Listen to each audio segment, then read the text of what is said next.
with the aim of finishing in the top 6 in the league and thereby getting promoted and of winning a cup competition. So a 4th place finish, getting promoted back to Division 1 and finishing as runners-up in the league knockout at Kidderminster can be judged as a successful season.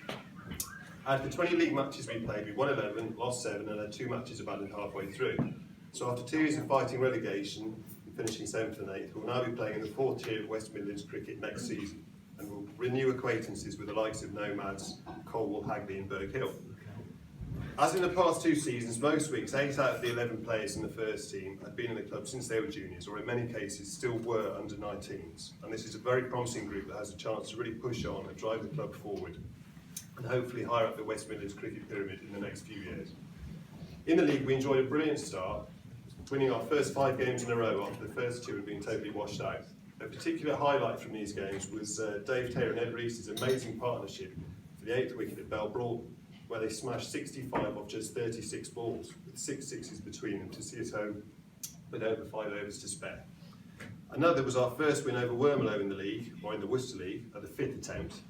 And after a torrential downpour on a Friday evening, a group of 6 of us came up and bow-dried not just the square, but the actual match wicket, and then somehow managed to persuade Baylor to let us play on it the next day, when we beat Droitwich by 24 runs to make it 5 wins in a row and leave us in first place in the league.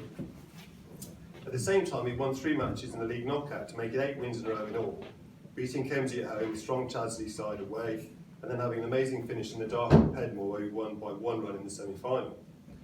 After that, we lost away at Bretford in the first round of the 2020 Cup, and our form was up and down from then on. But we won a couple of crucial late games in the season at Breedon and Enville, and also beat Broughton at home with the ball to spare and a nail-biting finish after a middle-order collapse.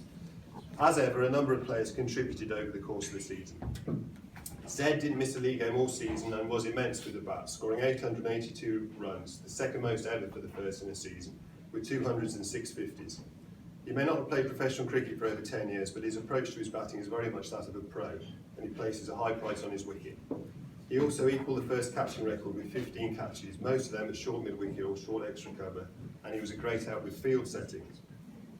Once again, Zane came along to most of the matches, and he's a chip off the old block, not afraid of sledging the opposition, even if they're twice his size and 4 times his age. Josh van Rensburg returned as the overseas player after 2 years and scored nearly 500 league runs with 4 50s and took 29 wickets. He bowled particularly well in the 2 wins over Breedon, taking 9 wickets in those games, and helped add a lot around the club, whether it was with junior coaching, helping Baylor and Yarney with the screen, or even putting the 3rd sight screens up over at the QE on a Friday night. He also did some private coaching and went above and beyond the call of duty by giving one of the junior mums a one-on-one session. So well done to Josh for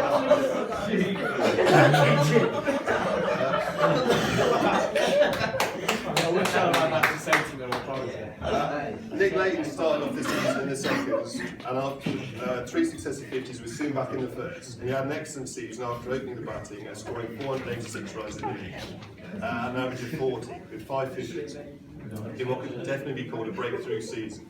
He also regularly cut the outfield at both Flaggers and the QE, so thanks to Nick for that. Rob Willis had a difficult season with the bat, which can happen to anyone, but he stepped in as standing wicketkeeper in the very first league game, did a superb job behind the stumps, taking 24 catches and making 3 stumpings, and setting a new first home record for most dismissals in a season. So well done, Bob. Dave Taylor followed up his 31 league wickets from the year before with 34 this year, under 17 apiece, and in 2 years he's turned himself from a bits and pieces player into one of the better spinners in the Worcester League. His spell of 6 for 30 from 19 overs at Enville won us a very important game there after we looked like we'd blown it. And he also chipped in with some crucial runs at the start of the season, before making a habit of having his stumps rearranged whenever Hugh was here taking photos. He only missed 2 games all season, one of which was the very last game when his girlfriend Sammy had me here, so I think we can let him off for that. Well done again, DT. Edd Reese didn't miss a game all season and took 25 league wickets, forming a reliable opening attack with Josh. He bowled particularly well at home against Enville, taking 4 for 25, and away at Chazzy Corbett in the Cup, taking 4 for 18. He also made some useful runs that could be relied on to help out with annoying but crucial tasks like painting and repainting the lines or giving lifts.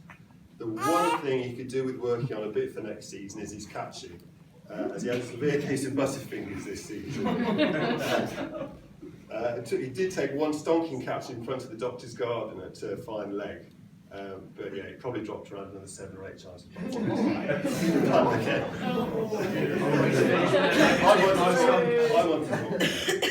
Willie Arnold also didn't miss the game and took 27 league wickets, which you might have heard him tell you about if you spoke to him for longer than 10 seconds. He did a lot of work on the square along with Josh and got the pitches looking the best they have in a long time. Although cutting the pitch 4 times in 1 week before we played Kemsey was probably a bit over the top. He also managed to get double figures for the first time ever for the first in his 59th innings in the league, in the game of Droitwich, and it looked like he was going to get us a losing draw before being given out LBW very harshly when he got a big inside edge. Oh, sorry, Ali.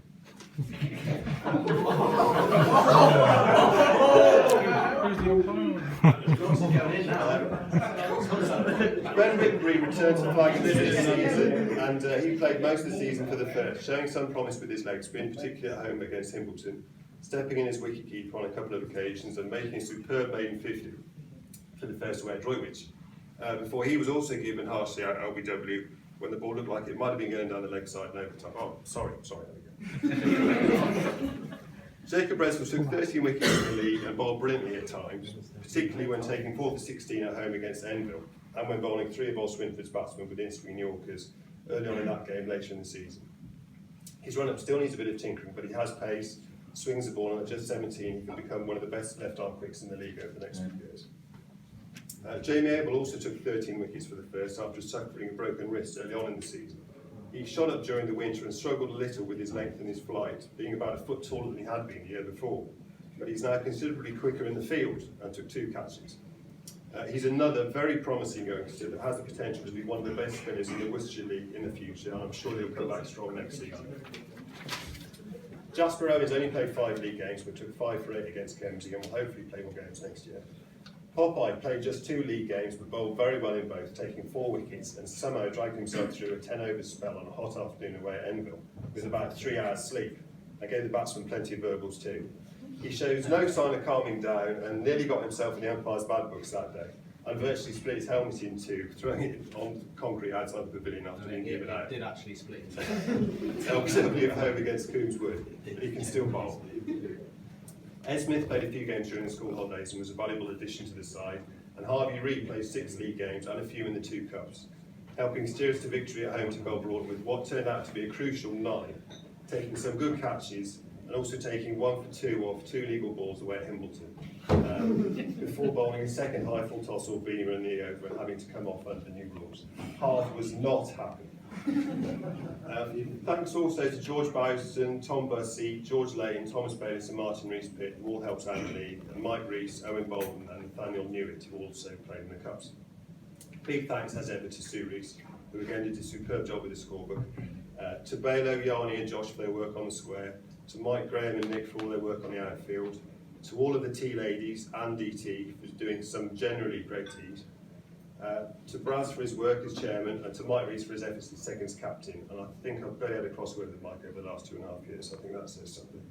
Thanks also to Hugh for his support at most of the home matches, all of his wagon wheels. I think he also donned the whites on one occasion to play for the Thurs to help us out, and he also helped out when needed with scoring or even taking the team photo.